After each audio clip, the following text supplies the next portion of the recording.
محمد كما باركت على إبراهيم وعلى آل إبراهيم. وعليكم السلام.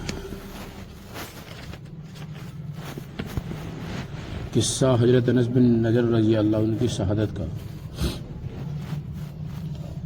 حضرت انس بن نضر رضی اللہ تعالیٰ عنہ ایک صحابی تھے جو بدر کی لڑائی میں شریک نہیں ہو سکے تھے.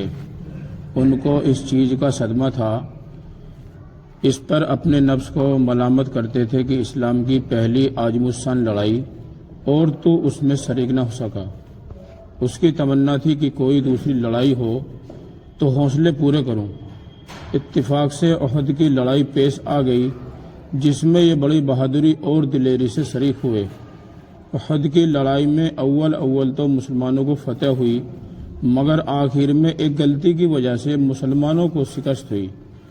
وہ غلطی یہ تھی کہ حضور اقدس صلی اللہ علیہ وسلم نے کچھ آدمیوں کو ایک خاص جگہ مقرر فرمایا تھا کہ تم لوگ اتنے میں نہ کہوں اس جگہ سے نہ ہٹنا، کہ وہاں سے دشمن کے حملہ کرنے کا اندیشہ تھا.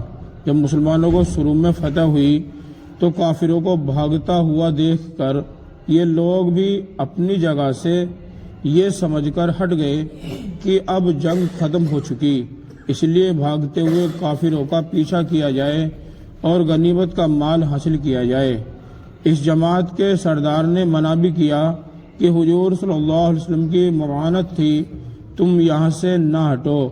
مگر ان لوگوں نے یہ سمجھ کر کہ حضور صلی اللہ علیہ وسلم کا ارشاد صرف لڑائی کے وقت کے واسطے تھا، یہاں سے ہٹ کر میدان میں پہنچ گئے.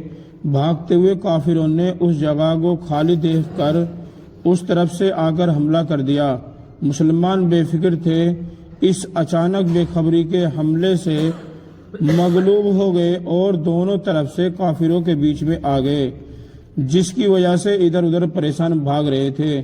حضرت انس رضی اللہ تعالیٰ نے دیکھا کہ سامنے سے ایک دوسرے صحابی حضرت سعد بن معاذ رضی اللہ تعالیٰ آ رہے ہیں.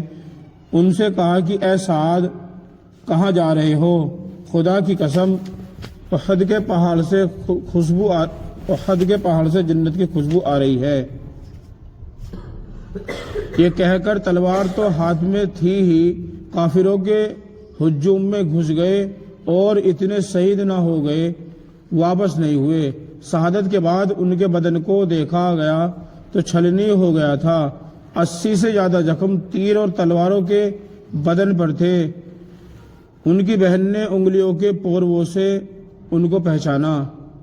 فائدہ: جو لوگ اخلاص اور سچی طلب کے ساتھ اللہ کے کام میں لگ جاتے ہیں ان کو دنیا ہی میں جنت کا مزہ آنے لگتا ہے. یہ حضرت انس رضی اللہ عنہ زندگی میں جنت کی خوشبو سونگھ رہے تھے. اگر اخلاص آدمی میں ہو جاوے تو دنیا میں بھی جنت کا مزہ آ جاوے. میں نے ایک معتبر شخص سے جو حضرت اقدس مولانا شاہ عبد الرحیم صاحب رائے پوری رحمۃ اللہ علیہ کے متعلق کے مخلص خادم ہیں، حضرت کا منقول سنا ہے کہ جنت کا مزہ آ رہا ہے. فضائل رمضان میں اس قصے کو لکھ چکا ہوں.